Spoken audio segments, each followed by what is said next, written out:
Good afternoon. My name is Tracy Kelly, owner and operator for Kelly's Medical Billing Service. And today I wanted to share my third slide with you called the registration process. So let's get started. Registration. The first step to the revenue cycle begins with patient registration. If anything is missed, given any incorrect information about the patient, any information that's keyed incorrectly by the front desk, the next step will eventually fail, which is the billing process. It can throw everything off. So we want to focus on getting everything entered into the system correctly the first time. Practices should use a cheat sheet, which is a great idea to use. This will ensure that all necessary information is not missed during the scheduling or registration or pre-registration process for either in person or over the phone. At a minimum, any type of insurance the patient will have and the patient's able to provide the front desk with it could continue the process going very, very smooth. So that's the key. We just want to make sure nothing is missed, and hopefully that will not be missed and will continue the process running smoothly, because the key is to get everything out the door correctly the first time, because the slightest area with any type of rejection can cause that claim to deny. So that's our goal.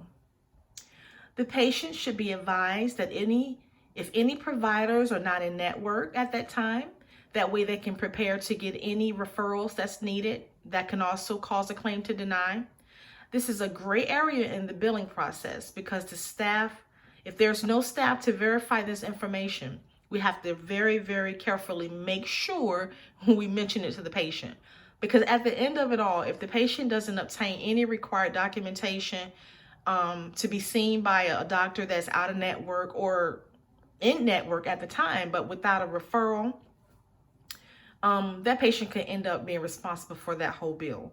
So we just want to take the proper steps to make sure that's not done, because it's not fair.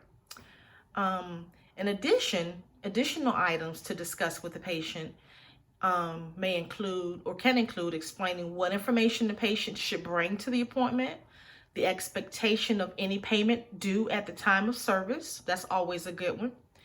And the arrival time for the patient to be at the office. That's also important because you want to get them there at a decent time. 15 minutes usually is ideal. And that won't interfere with their appointment time, and they can still get called back on time to see the doctor. I also have a couple of examples of insurance cards here in the corners up at the top. I have a copy of a Medicare card.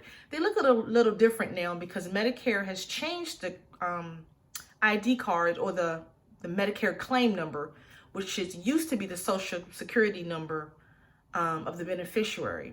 But now they have numbers made up which consist of alphabets and numbers. So it's to protect the patient's personal information. So it's all about the HIPAA Privacy Act. And at the bottom, at the right corner, I have a copy of a Blue Cross Blue Shield card, which is a PPO plan here. And this also has the patient's ID number, which consists of alphabets, usually 3 in the front, and then the rest of the patient's ID number consists of numbers. So those are examples of cards that you will see at the front desk. Registration at the medical office can be difficult. In most cases, the patients completing the registration forms, they may be sick, they may not be feeling well, or they are the caretakers for the patients that are sick, and they're trying to get everything taken care of for the patient, as far as the paperwork, paying any co-payments that's due, and providing any copies of the insurance cards that are needed, as well as caring for the patient. So they can be a little frustrated, and we just got to be patient with them. That's why the front desk have to be very approachable. If any information is missed, and for the individuals, they can get upset. So we have to be patient. And explain the importance of this information that's needed. I always tell them, you know, ma'am, if we don't submit this information correctly, you may get a bill, and we're trying to do everything in our power to prevent that from happening. That usually calms them down because they appreciate, number one, that you're trying to look out for them so they won't get a bill. And then number two, you're telling them that. So I would appreciate if someone told me. The purpose of the forms is to make a smooth billing process. In most cases, most of the information submitted on the claim form is given to the patient or the guardian at the time of the registration process. If any information is missed or is not readable or legible, a breakdown in the system occurs. The breakdown is then caused in the medical billing process, which will cause the claim to be rejected. So this is the very, very important key factors that are necessary when dealing with the front desk, or being at the front desk dealing with patients, to get the information needed to submit those claims clean and out the door. Staff should also review the documents after the patients complete them to ensure all questions have been answered. It is critical that any information missed could cause the claim to deny. All forms such as the demographics, the emergency information, health questionnaires, and the financial agreement, that's very, very important, must be completed every year. Patients get frustrated and they're like, I just filled this out. Well, we just let them know it has to be updated yearly, and they usually go ahead and do it, but they get a little frustrated. So we just like to explain that to them as well. It is also critical to review every form that's given at the time of the appointment to the provider's office. So just in case you're audited, you don't have any problems. They usually do pop-up visits, and you want to make sure everything, and when I say they, I mean Medicare. So they'll send a rep to the office unannounced. They give you a couple days to get everything together, but usually when you have a lot of patients that you see, and they don't tell you exactly what claims or records they're looking at, they just do pop-up visits. So it's important to keep everything in order so you don't have this problem. Registration errors take place because of the process being so difficult. There are either a ton of forms to deal with, or there's a language barrier, or the language on the forms includes terminology that the patients are not familiar with. So you have to kind of break it down to them so they can understand it.